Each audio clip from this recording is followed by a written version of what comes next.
দেখি আর 2টা বছর কষ্ট করি, বাদে দেশে চলে যাব। আর যদি ওখান থেকে চলে আসেন যে না আমি অন্য রাষ্ট্রে চলে যাব, সেটাও যেতে পারে। না না, এগুলা আমার কথা শুনে না, আমি দেশে যাই আর কোনো রাষ্ট্রতে যাব না। আমি এখানে আছি, এটাই ভালো আছে। অন্য রাষ্ট্রে যাওয়ার চিন্তা ভাবনা কোনো সময় করি না। ও, আমাদের এখানে আসলো যারা আপনার সৌদিতে, অন্যান্য রাষ্ট্রে যারা ছিল, সাউথ আফ্রিকা, সৌদি, আর আইসা ইতালিতে চলে গেছে।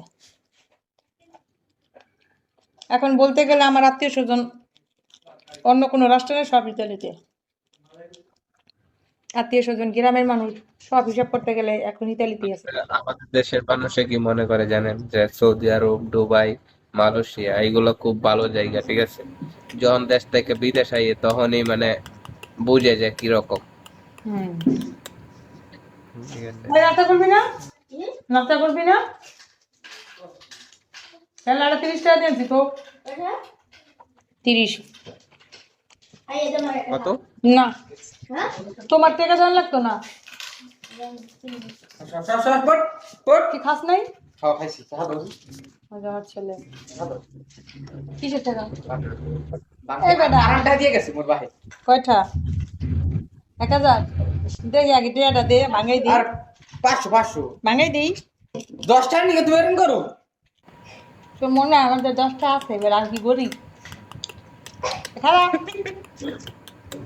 কয়টা নয়? 50টাই নিবি, আনকে ফেরত দিবি। ধর, এরা তোর চরিত্র পরীক্ষা করতেছি, দেখি তুই কয়টা ভাঙুস। আর নাস্তা খাবি না? তোরটা দিন মানে বাপের থেকে টেয়া নেবা, আমার থেকে টেয়া নেবা, পাইছো কি মগের মূল্য? কামাই করে দেখো 10 টাকা কয় ঘন্টা লাগে? 10 টাকা কামাইতে করতে গেলে 1 ঘন্টা লাগে। আমার নাকি মাত্র 20 টাকা, 40 টাকা। এখন দেখে খাই। কামাই তো হসুরে আর ওই যে হাসুরির আর বউরে খাবি, আমার তো খাবি না। আমার তো কাম নাই। কাম থাকলে কি? তো কলম দিয়ে ল্যাপটপ কিনে দিই, কোডে বয় যায়। কোডে বলে ডেলি বহন থাকবে। একদিন যেমন 2 দিন যেমন উকিল আমার উপরে। ডেলি যাবি কেমনে? কলেজ বন্ধ দিয়ে যাবি কেমনে? তাই তো চলে। কলেজ তো বন্ধ দেওয়া যাবে না। তাহলে হবে। আরে হিগাই দে, তুই যেদিন নাবি না এদিন কারো ভয় দিবি। মিমি এদিকে আয়। শোনা শোনা, খারা আমি দেখতেছি, খা নে, খা, খা।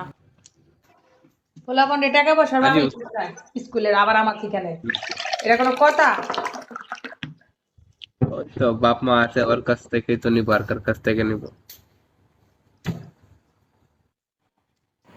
বেশি টাকা পয়সা দিলে পোলাপান নষ্ট হয়ে যায়, এটা জানেন?